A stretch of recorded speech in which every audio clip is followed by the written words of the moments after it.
A Constituição Brasileira de 1988 já defendia a igualdade entre os cidadãos brasileiros, homens e mulheres de todas as raças, credos e posições sociais.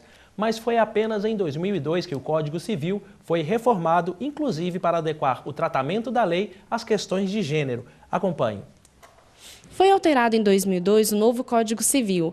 Para falar sobre as alterações na legislação em relação às mulheres, conversamos com o presidente do Instituto Brasileiro de Direito de Família. Seja bem-vindo. Doutor Rodrigo, qual a grande contribuição do novo Código Civil para os direitos das mulheres? O Código Civil de 2002, que entrou em vigor em 2003, ele, na verdade, reafirmou todas aquelas conquistas que a Constituição de 1988 já fizeram. Ou seja, aqueles enunciados genéricos da Constituição, da igualdade, eles foram reproduzidos ali no Código Civil. Por exemplo, foi retirado desse novo Código Civil aquelas expressões ridículas e esdrúxulas que estavam no Código Civil de 1916. Por exemplo, mulher honesta era deserdada, a mulher desonesta, né? O pai podia deserdar a filha que não era considerada honesta. Honesta no sentido aí da sexualidade, da filha que não tinha sua sexualidade controlada pelo pai ou pelo marido. A mulher virgem que não fosse virgem poderia ter o seu casamento anulado se tivesse casado, se o marido descobrisse que não era virgem quando se casou.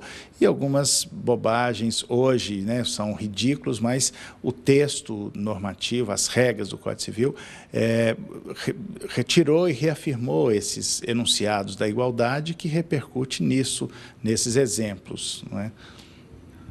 Qual a importância da substituição do pátrio poder pelo poder familiar?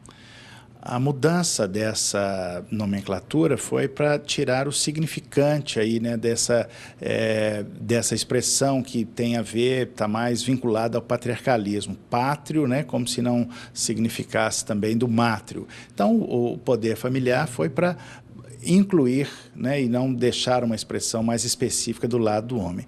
Na verdade, isso nós precisamos dar uma melhorada ainda e mudar. A mudança deveria ter sido não para poder familiar, mas para autoridade parental, que é a expressão mais correta. Mas, de qualquer forma, já foi um pequeno avanço aí nessas expressões, nesta expressão. A igualdade prevista na Constituição e no novo Código Civil pode ser percebida na prática? Em muitos aspectos, sim, mas ainda há muito a avançar e evoluir em relação à mulher. Primeiro porque nós devemos considerar as diferenças, né? Homens e mulheres são diferentes, há diferenças químicas, físicas, biológicas, né? A mulher que fica grávida tem licença maternidade, mas mesmo assim, depois para cuidar do seu filho, ela acaba prejudicando ou tendo um déficit profissional em relação à maternidade, coisa que não acontece com os homens. Então, esse discurso da igualdade, ele ainda precisa ser efetivado, e uma das coisas que poderia ser feita era de valorizar mais o trabalho da mulher, aquele que historicamente as mulheres fizeram. Como? Atribuindo, por exemplo, um conteúdo econômico a esse trabalho que sempre foi feito pelas mulheres. E aí nós teríamos dado um passo adiante no discurso da igualdade. Obrigada. Voltamos ao estúdio.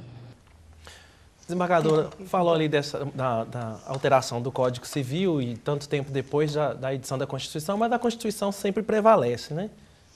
Eu lembro aqui que o Código Civil, na realidade, ele tramitou no Congresso Nacional por 25 anos.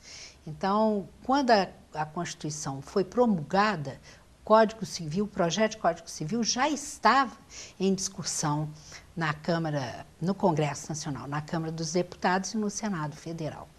Evidentemente que as mudanças trazidas pela Constituição foram absorvidas pelo projeto, que depois se transformou no Código Civil.